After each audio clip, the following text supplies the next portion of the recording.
आप लोगों में से किसी भी मीडिया चैनल को मैं चैलेंज करती हूँ कि वो आए बलूचिस्तान में। आप लोगों में से कौन है जो जिसने तुर्बत देखा है, जिसने उशाब देखा है, जिसने आवारान देखा है? आवारान में एंट्री आपको नहीं मिलेगी, आवारान में आपको वीज़ा लगा के जाना पड़ेगा। ये है वो बलूचिस्तान जिसको आप लोगों ने देखा नहीं है। शर्म करें आप लोग, शर्म करें आप लोग कि आप लोगों ने एक कौम को 70 सालों से खून रेजी की है, 70 सालों से उसकी औरतों को नहीं बख्शा है, उसके मर्दों को नहीं बख्शा है।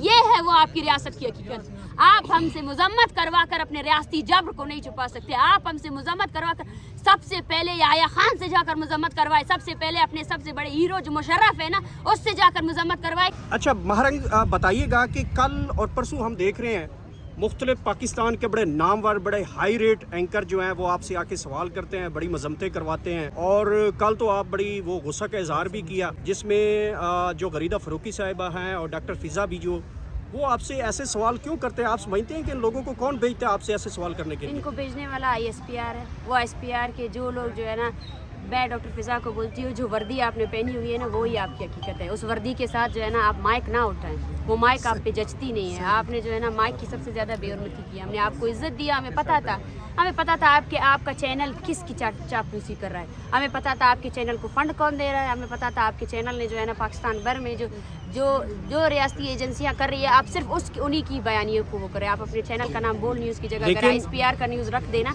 तो ज़्यादा आसानी होगी, लेकिन फिर भी हमने आपको इज्जत दिया। अच्छा, लेकिन बताइएगा कि आपने बहुत बड़ा एक इदारे के ऊपर इल्ज़ाम लगाया है कि उन्होंने भेजा है। वो तो इदारा पाकिस्तान की बड़ी कौमी सलामती का इदारा है और आपने बड़ा इल्ज़ाम लगाया। कोई सबूत है आपके पास? सबूत उनके सवालात है। सबूत उनका ये है कि सबसे पहले कोई सहाफ़ी अगर यहाँ आता है, यहाँ पे बहुत से ज़िम्मेदार सहाफ़ी भी आए हैं। मैंने उन सबको ये कहा है, आप मेरी ना सुने, आप इन औरतों की सुने, इनकी बातें सुने, इनके हाथों में जो तस्वीरें हैं ना उनको देखें, ठीक है ना। ये गैर इंसानी अमल है कि आप यहाँ पे सबसे पहले आते हो और सबसे पहले आपकी कारकर्दगी भी जांची जाती है। आपने जो है ना बलोचों की नस्ल खुशी पर आप तक क्या मजम्मत की है, आपने कत्ल गारत पर क्या मजम्मत की है अब तक। आपने जो है ना बलोचों पे जो जारी इतनी बड़ी नस्ल खुशी है उस पर आप लोगों का कोई सवाल नहीं आया है। और आप जो है ना मजम्मत कराकर सिर्फ इस बयानिए को ख़त्म करना चाहते हैं। आपने बलूचिस्तान को एक कॉलोनी की तरह ट्रीट किया है। हमारी ज़मीन जो है ना आपकी रियासती अदारों की वजह से जो है ना खून से रंगी हुई है। आपने उस खून रेजी का तो आज तक मजम्मत नहीं की। और अगर आप मजम्मत करवा कर जो है ना इस मसले को हल करना चाहते हैं और रियासत की इतनी बड़ी नस्ल खुशी को आप गलती करार देते हैं तो आपको शर्म आनी चाहिए। ये आपकी सहाफ़त की डिग्री जो है ना, आप उसको सहाफ़त की डिग्री को जाकर आप गटर में फेंक दें, क्योंकि आपकी सहाफ़त की डिग्री सहाफ़ी होने की जो इतने बड़ा ज़िम्मेदार इस मुआशरे में जहाँ पर जो है ना जुल्म और जबर को जस्टिफाई किया जाता है, जुल्म और जबर को पूरी रियासत अपनी मशीनरी के साथ जो है ना बलोच नस्ल कुशी को छुपाने की कोशिश कर रही है। बलूचिस्तान में एक भी मीडिया चैनल नहीं है। बलूचिस्तान के एक दारुल हुकूमत कोयटा है, वहाँ प्रेस कॉन्फ्रेंसेस करते हैं, वहाँ कोई मीडिया चैनल हमें रिकॉर्ड नहीं करता है।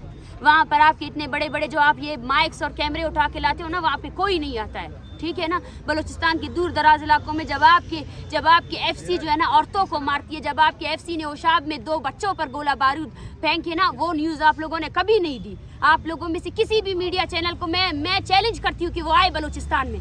आप लोगों में से कौन है जो जिसने तुर्बत देखा है, जिसने उशाब देखा है, जिसने आवारान देखा है? आवारान में एंट्री आपको नहीं मिलेगी, आवारान में आपको वीज़ा लगा के जाना पड़ेगा। ये है वो बलूचिस्तान जिसको आप लोगों ने देखा नहीं है, जिसको आप लोगों ने सिर्फ और सिर्फ व्हाट्सएप के कॉपी पेस्ट बयानिए से जाकर जो है ना मैच किया हुआ है। उस बलूचिस्तान को देखने की आप में जरूरत नहीं है। अगर आप देखेंगे तो आप, मुझे यकीन है, अगर आपके अंदर इंसानियत है तो आपकी आंखें शर्म से डूब मरनी चाहिए। शर्म करें आप लोग कि आप लोगों ने एक कौम को 70 सालों से खून रेजी की है, 70 सालों से उसकी औरतों को नहीं बख्शा है, उसके मर्दों को नहीं बख्शा है। ये है वो आपकी रियासत की हकीकत। आप हमसे मजम्मत करवा कर अपने रियासती जब्र को नहीं छुपा सकते। आप हमसे मजम्मत करवा कर सबसे पहले याया खान से जाकर मजम्मत करवाए, सबसे पहले अपने सबसे बड़े हीरो जो मुशर्रफ है ना उससे जाकर मजम्मत करवाए कि उसने जो है ना एक 80 साल बुजुर्ग बुकटी पर भी गोला बारूद मांगे, उसको भी मारा, ठीक है ना। जाए अपनी रियासत के मशीनरी से जो है ना मजम्मत करवाए कि उन्होंने बलोचों की नस्ल कुशी क्यों की, वो आज भी नस्ल कुशी क्यों कर रहे हैं। ये आपकी रियासत की हकीकत है कि 3:30 बजे आपके वीगो में जो नामालूम अफराद है ना, जिनको मैं बुज़दिल कहती हूँ, आज तुमसे ज्यादा बुज़दिल तो कुछ है ही नहीं। ये रियासत जिससे आप हमें डराते हैं, इसकी सोच ये बचकाना सोच है। औरतों और बच्चों को मारने के बाद जब ये औरतें आई हैं अपने घरों में खुशियां लाने के लिए, फिर से आप इन पर हमलावर हो रहे हैं। कब तक आप हमलावर होंगे बलोच पर? देखिए पूरी हमारी कौम हमारे साथ खड़ी है, ہم اپنی نسل کشی کے خلاف کھڑے ہیں. ہم اپنی زمین پر آپ کا ایک قدم بھی ابھی برداشت نہیں کریں گے. وہ قدم, وہ بندوق جو صرف اور صرف بلوچ معصوم لوگوں کو مارنے کے لیے ہے نا, ہم اس بندوق کے خلاف نکلے ہیں. آپ ہمیں سخت کہیں, آپ ہمیں جو بھی کہیں, لیکن یہ وہ حقیقت ہے جو ہم بیان کریں گے. آپ کا مکرو چہرہ جو ہے نا اس دنیا کو دکھائیں گے. جب آپ UN میں جا کر جو ہے نا کشمیر کے لیے بات کرتے ہیں, میں کشمیریوں سے بھی کہتی ہوں کہ پاکستان آپ کا کوئی ہم نوا نہیں ہے.